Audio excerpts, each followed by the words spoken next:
friends. Mahasamadhi Raymond here, and this week's blog is about the question or the event that we call Mahasamadhi. March 7th and March 9th, respectively, are the anniversaries of the earthly passing of Paramahansa Yogananda and his guru, Swami Sri Yukteswar, in different years. Yogananda passed in 1952 and Sri Yukteswar in 1936.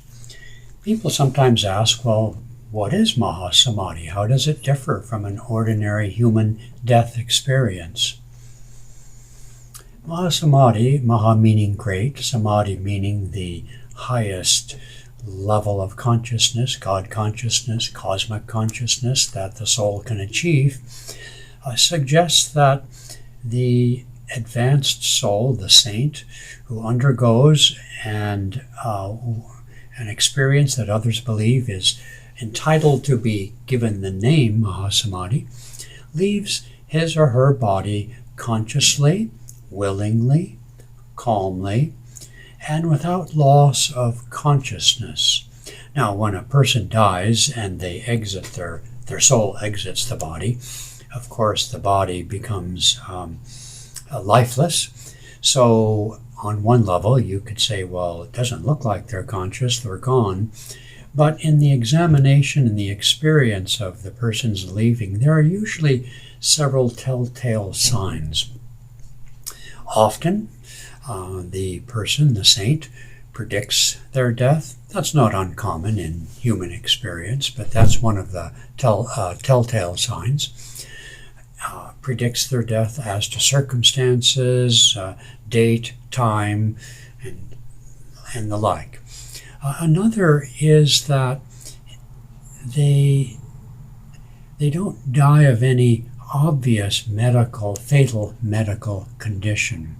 Yogananda dropped dead, as they say, from what was apparently a heart attack. He had told people years before that I choose to die from a heart attack because it's simple and relatively painless, I suppose.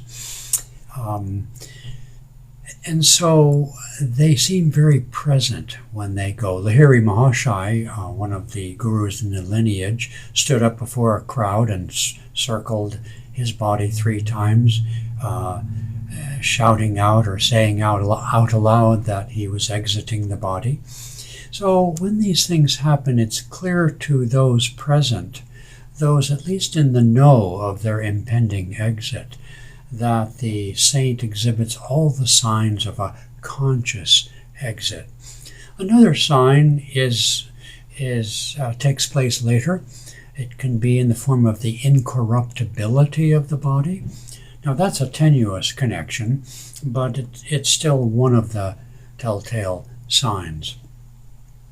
To leave the body superconsciously is, in yogic terms, to exit the body through the crown of the head, the Sahasrara. Most of us leave the body in an unconscious state. As the energy leaves the body, we kind of pass out, in a sense, become unconscious to at least some degree.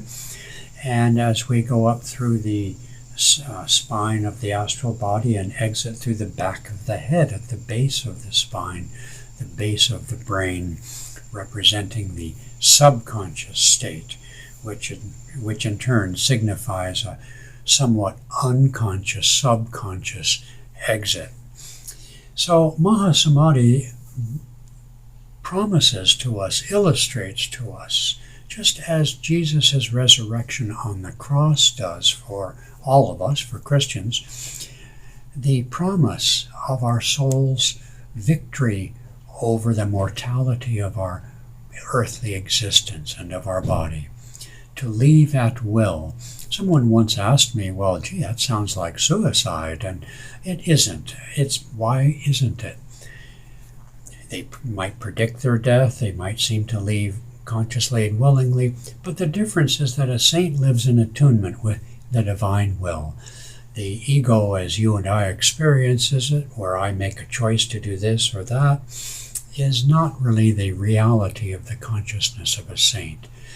They may know of their impending exit because they're in tune with the divine will, with the greater knowledge of all things. So it's something to be celebrated because it upholds that promise of what is possible for all of us.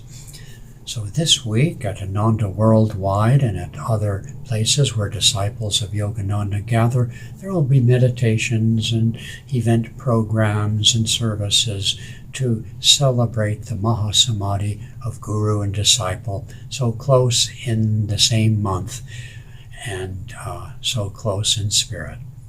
All right.